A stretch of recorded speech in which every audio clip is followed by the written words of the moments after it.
Welcome to the Working Theory podcast with Max from Navica Consulting and Brooks from Framework Solutions. Between the two of them, they've spent years using Karbon inside accounting firms and have helped hundreds of other firms get up and running with Karbon. This podcast is for the firms who are ready to go beyond the basics and take a deep dive into the inner workings of Karbon. Welcome, everyone, to the Working Theory podcast. And today we're going to be talking about delegation. I know everyone's favorite topic. It can be divisive. It can reveal a lot of personal fears and worries. So we're just going to go through that, and Max and I are going to give our opinions and thoughts on what we've seen over the past, 20 years of working. Man, has it been that long? Wait, how long have I been in the workforce? Okay, let's not think about that for a second. I first want to start with what delegation isn't. So we all seem to think of delegation as like, oh, I just need to get things. I'm just overloaded and I need to get things off your plate. And a lot of times that's true. But also, you need to think of it also as a way to develop others and allow others to succeed and help them in their professional development. And where there's also elements of, highest and best use of your time as you get more and more experienced and, level up to higher, more and more parts of your organization. Maybe you're the firm owner, right? And it's true. There are things that you probably just shouldn't be doing, but there's probably also things that you should be doing that you can't do right now. So delegation is a way that you can, it's a natural part of leadership. It's a crucial part of leadership, and we're just going to go through and talk about some of those. So Max, do you have any initial thoughts, or like when you hear the word delegation, what do you think of? Yeah, I think actually you mentioned something that really resonated with me when you said that.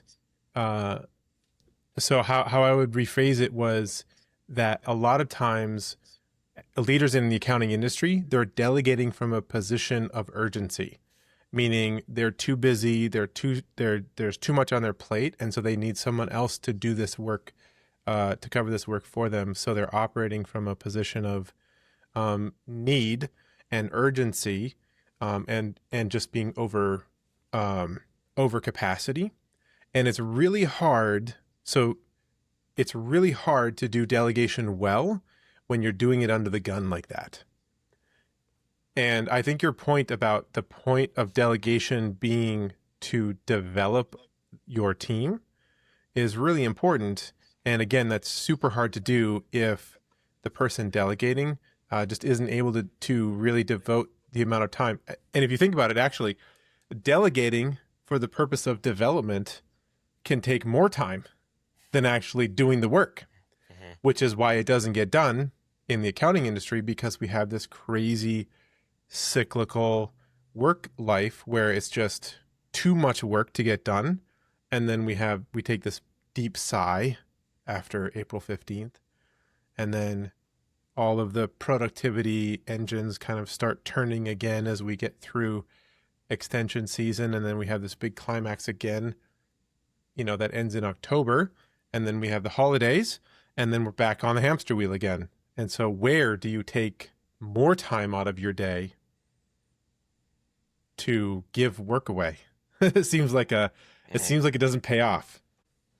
Yeah, I think the big thing that I have learned over the years, and I don't know, you even may have said this once, Max, that if you wait to delegate until things get busy, then it's going to be disastrous. Like, you actually have to be starting to delegate to people while things are less busy. So it's during the times where you're like, oh yeah, I feel like I'm getting everything done and I'm doing it all well. That's actually the point where you should be doing the most delegation, because when everything hits the fan and things get really, really busy, it's already too late to delegate well. Now you're probably doing what I would call just offloading rather than delegating. Like, offloading tasks is you just simply taking a bunch of things on your plate and just shoving them off and then hopefully someone's there to catch it as you're shoving them off. But But usually you're not setting those people up for success. So one thing I want to kind of go over a bit is like, what are the kind of two types of delegation, right? You can either delegate tasks or you can delegate responsibility, and they can be closely related. But obviously tasks are just hey, like, here are some tasks that I'm going to delegate to you, right? That's very granular. And then there's delegating responsibility, which is like you're saying, hey, there's something that I have generally been responsible for. Now, you are going to be responsible for doing them from here on out. And that actually takes, when you get there in a good spot with that, that's actually better than just delegating tasks, because now you have someone who has taken ownership over a specific kind of area of responsibility, and now they're just handling it. And it's not very it can be task based, I guess, but they've just taken this plate and they've been like, hey, this is my plate now, and I'm just going to take care of everything in here. And you, as the person who has delegated that responsibility, are no longer really not in the weeds as much, right? They're probably not coming to you with individual questions about specific tasks. Like, let's take a really good example of someone saying, like, hey, Brooks, I want you to take over the provisioning of laptops for the firm, right? Now I just take that and do it, right? Requests come in, I handle those, I provision laptops. At this point, like, I'm probably not really talking about that much with the person who has delegated that to me, that area of responsibility. Now, if there was a person who is delegating that to me on a task basis, that means that as laptop requests come in, then they're essentially delegating every task to me. So every laptop request, they're going like, hey, Brooks, can you go do this? Brooks, can you go do this? Right? And I get an area of ownership over that individual task that I'm being delegated. But if I am like, no, I'm over this entire responsibility, the responsibility of this entire thing is on me. Now I have a much bigger sense of ownership over all of that. Yeah, and that is in a much better place to be. Yeah, I think, like, if we translate this into like a Karbon framework, you have task delegation is like the owner or the managing partner or the operations director or whoever is like in charge and does that have that ownership. They set the SOP, they set the work template, all the tasks, they do all the automations, they engineer the whole process of how that template is going to work, how that work item is going to flow. And they might be delegating some of those things and being like, hey, I'm no longer going to do field work in the audit. I'm going to delegate that out to other people. But at the end of the day, they're just delegating those tasks out. They're saying, hey, take this like cash equivalence report and do whatever you're going to do with it. Take this like asset list and go confirm that we have all the assets, like that they actually exist, right?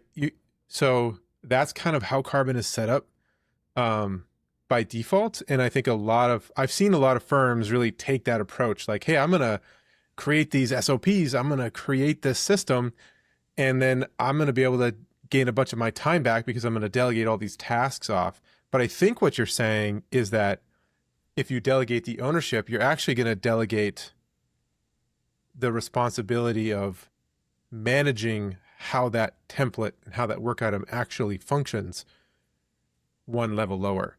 So instead of saying, this is how I want you to do it, here are the tasks, here are the assignments, here are all the things, and now you just go do it, you're saying, hey, we have to complete this type of work.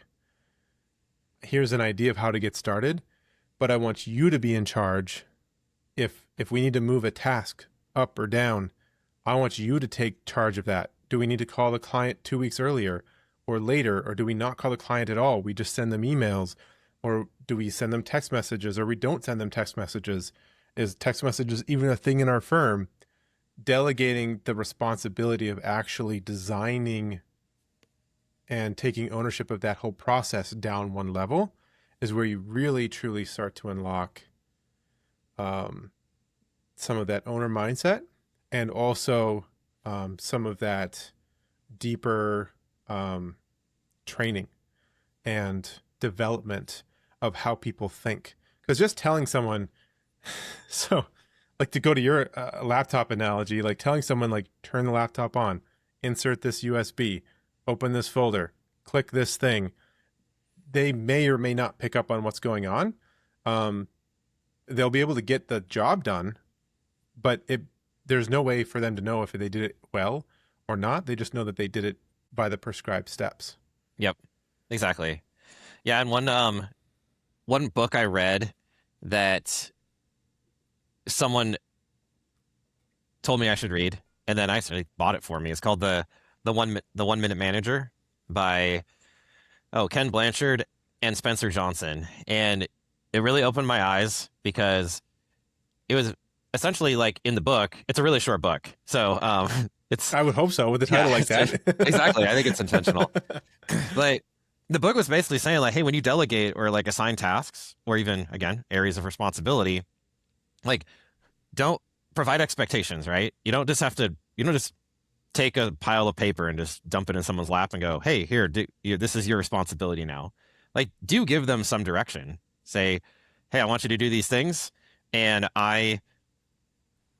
here's kind of where I want it, the deliverable to be. This is what I want it to be like in the end, and these are my expectations on that. But kind of from point A to point B, it's all you. Like, I have a desired end result. It's you make the decisions on how you get there. And, there's a little bit of wiggle room in there, right? If you can still add a little bit more and be like, okay, there's, kind of interim deliverables and you can provide expectations on that, but try not to give so many instructions so that, like you're saying, Max, you're not just following a standard set of tasks that you have lined out and they're just following along like an automaton. The reason why the book's called 1 Minute Manager is because really your explanation of what needs to be done should only take about a minute. And if it's taking longer than a minute, I don't think I can get my ideas out in under a minute. You should probably already have those hashed out before you even have the conversation. I guess that's also the point too. Like, stop it. You should understand yourself what it is you're actually delegating. Get that down into a very succinct, hey, this is what I want you to do. This is what I'm expecting. And this is the end result. Like, go ahead. And then if they fail to meet those expectations, that's also a quick conversation to say like, hey, this is what happened. Like, here's where you're at. This is the end result. It's different than what I communicated that I wanted it to be at the end result. So let's talk about that. Right. And this is where it all starts to become a development thing. The one thing I know that we all are scared of. I mean, what's the number one thing we're all scared of when we delegate, right? They're going to do it wrong. And it's going to cost us money. Yes. And it's going to make us look bad. Or a client. Yep. The client's going to leave, or the client's going to get mad, or we're going to have to pay a fee. Mm-hmm. Yep. Yeah. So I guess in a very simple sense, we all have to kind of get over that fear a little bit. Like, yes, it is going to happen. Whoever you're delegating to is going to make mistakes. But if you think back to when you were learning all this stuff, how did you learn the best? You learn through your mistakes, right? That's actually how we all learn. So the hard part is you have to give people space to make mistakes. If you hover over them and or monitor their every single step, that's not beneficial for them. That does not help their professional development, does not help them learn. Yeah. Now you can provide some guardrails, right? So yeah, go ahead. Oh, that's a good point. Because that was my question though, because it kind of sounds like you're saying, just give them a little bit of direction and like let them figure it out on their own. But I don't think that is what you're saying. I think like when I've kind of done this myself, I want the process to be standardized. I want it to be set out with an SOP. I just don't want to be the one, and I shouldn't be the one that comes up with the SOP. So when you're coming in with your 1 Minute Manager message, you're not saying like, hey, here is this thing. It's a tax return. I want you to go take care of it. And let me know if you have any questions. It's not that. It's, hey, we have a process for how to do tax returns. I want you to take this, but I want you to figure out how to do these tax returns better. So not only are you responsible for just getting them done, but I also want you to be thinking about what would you change about the process? How would you restructure this? I'm not going to tell you that part. I want you to think about it. Mm-hmm. And there's something magical that happens when you do that. A lot of firms, and a lot of accounting firms specifically, have been super successful throughout their lives. A lot of firm owners started, like the firm that I worked in, my father-in-law's firm, he started it in a spare bedroom, just himself with a few clients, like a handful of clients, and he built it from the ground up to something that's really substantial and really, really successful. And to a large extent, he did that himself. And so it's really hard to make the transition from being so capable and being able to do that. Then when you grow to a certain level, to let other people in on deciding how that service is going to be delivered. But what you get when you do that is you take the brain power of one person and you multiply it across your entire firm, or at least by 2 or 3, and you start getting the creativity and experience and just energy from more people. You can start to really steamroll and grow and do it in a way that is really good for the clients, because at a certain point, one person can't know all of the things in a firm. If your success is kind of your downfall in this, in that example, you were telling me about another book actually where success was the downfall. Oh yeah. What, Yeah, was it Turn the Ship Around? Turn the Ship Around, yeah, because the captain was an excellent captain. Mm-hmm. And part of his excellence was that he studied hard and he knew his submarine inside and out. And then, if I remember that story correctly, at the last minute, he got reassigned to a newer subclass. Mm-hmm. And oh yeah, that's right. Yeah, all of his knowledge and all of his strength was basically upended just in that one thing, because he didn't have time to dig into the manuals and know all of the deep technical knowledge of how that sub worked in order to delegate tasks effectively. Yep. Yeah. So he had to rely on others. And this is the book, Turn the Ship Around by David Marquette. This is another book that someone told me to read. And since it was military oriented, I got sucked right into it. So you talk about professional development books. And I always read them a lot better when there's a story intermixed with it. That's also why I really enjoyed Death by Meeting, because it was in the context of a story and kind of a novel. It was but yeah, in Turn the Ship Around, it was great because his goal, once he got to this new ship and he saw how dysfunctional it was, he had this crazy idea. He's like, I'm not going to give orders. Like, I don't want to give I shouldn't need to give a single order. And so he challenged himself, and then he challenged his whole team, like all of his leadership, to do the same thing. And so instead of people giving orders, people would come to him and say, hey, I propose to do this. And then he would just go, like, thumbs up, like, yes, sir, like, proceed. Actually, I think that was the thing. He would just say, proceed. He would never say, I need you to do this. He would just go, proceed with your plan, in other words. And it came to the point where his ship ended up being the highest performing submarine in the entire Navy, I think. So because he gave the scores, he gave he gave people areas of responsibility, and they excelled. He gave them the chance to excel, and they did. And if there were coaching points that came up during that, he would give coaching points. Right? They would all learn together through their mistakes, and there were even points where he made a mistake and then he got corrected. Right? There was even one point, it's a petty officer. So it's like an enlisted guy who's like, nope, you're wrong.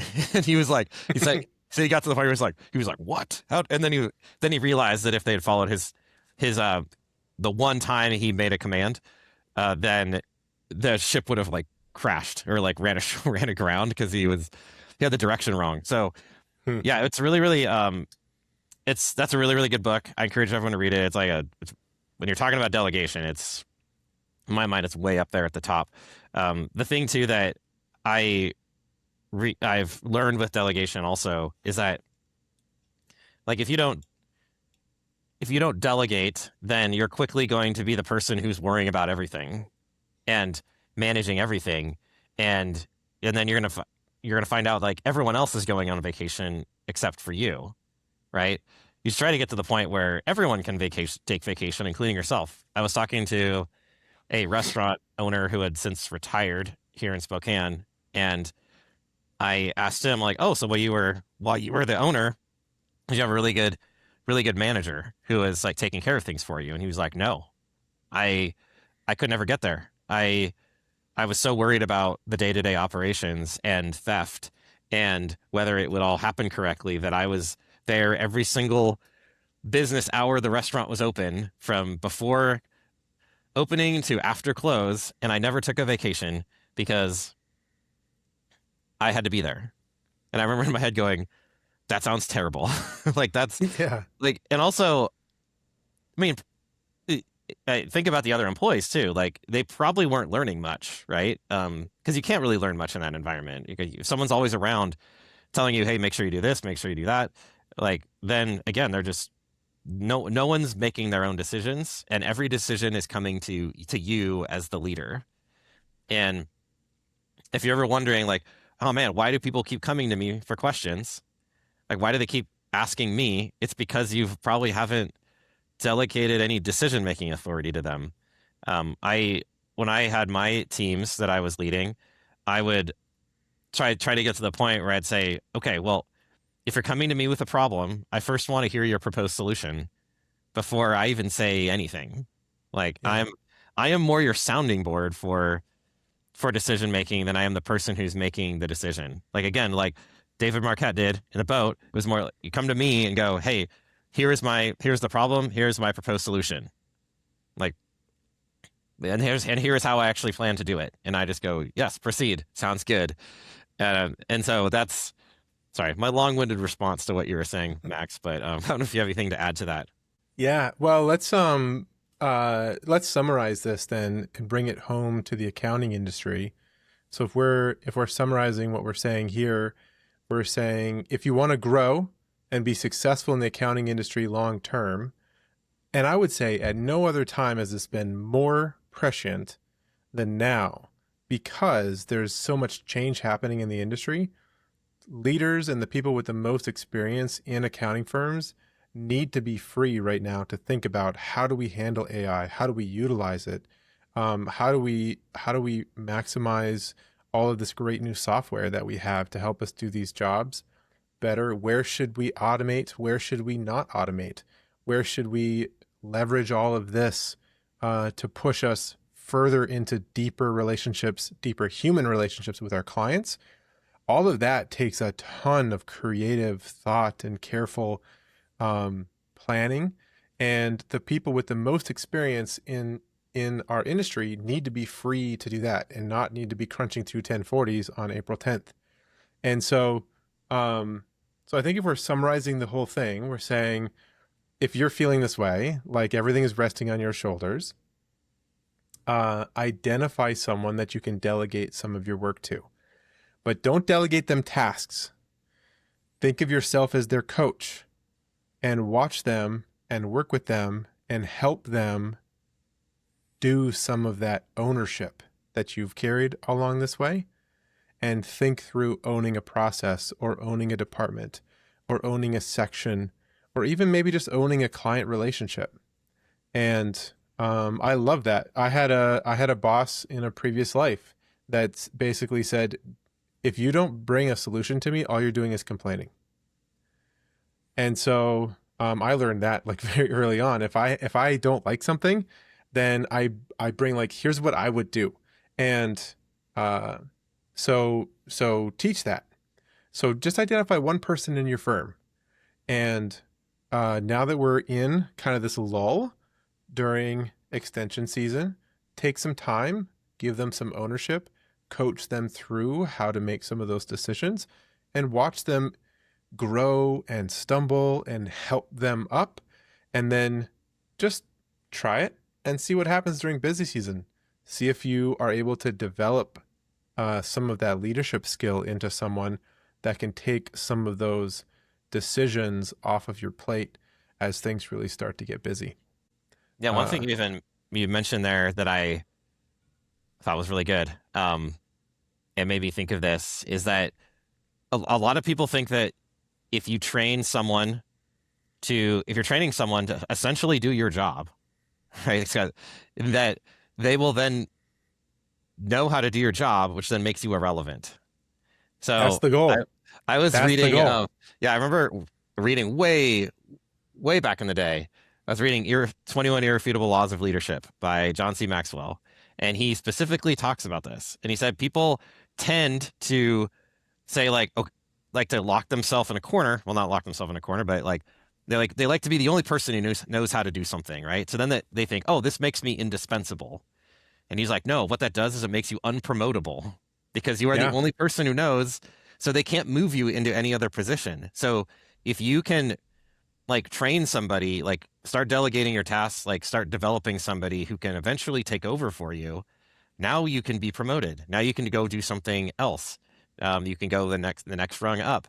And also you will be known in the company. They will love you because they're like, oh, look, Brooks just replicated himself 5 times. That's amazing, right? That's assuming I'm good at my job. But they now you're like, oh, this guy's a great trainer. We need to put him in a higher position so he can train other people how to do this, right? So that's so try not to give into that fear as well, right? Try not to think oh, if I develop someone to eventually take over for me, that now means that I'm going to get fired or I'm going to become irrelevant. It's actually the opposite that's going to happen. Yeah. Hey, Brooks, I've been thinking about something recently. Mm-hmm. The same skills that it takes to delegate well are the same skills that it takes to use AI effectively. Interesting.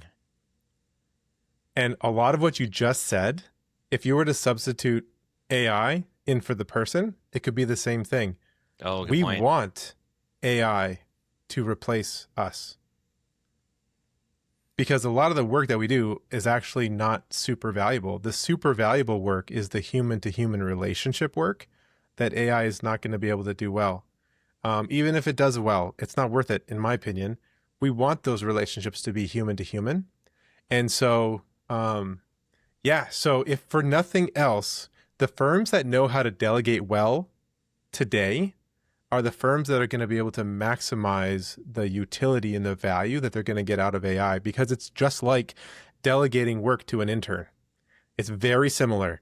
It gets it wrong. It's not super, but it's always on. It's always available, and it's very capable, but it's not always super precise.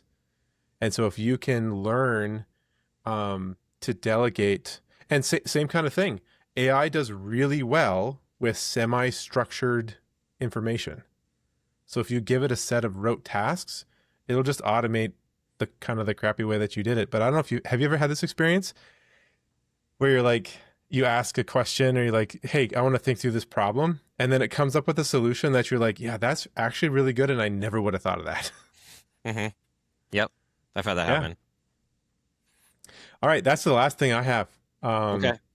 Now we can wrap it up there. I'm sure there's other things we haven't mentioned, but in the interest of keeping this short and punchy, we can leave it at that. I think, I guess to wrap it all up, delegation is good. If you're not delegating, then you're not growing, and you're also not allowing the people around you to grow, especially your direct reports. And delegation doesn't mean that you stop any level of oversight.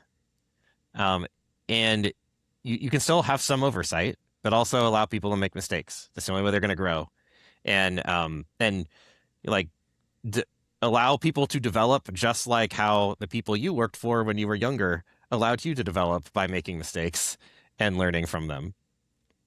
So yeah, that's it for this podcast. We'd love to hear your thoughts in the comments. So yeah, thanks for joining us as we journey through this.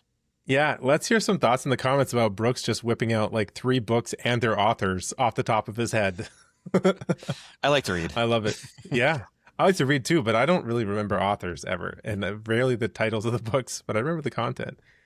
But yeah, excellent. Okay, all right, we'll see everyone next time.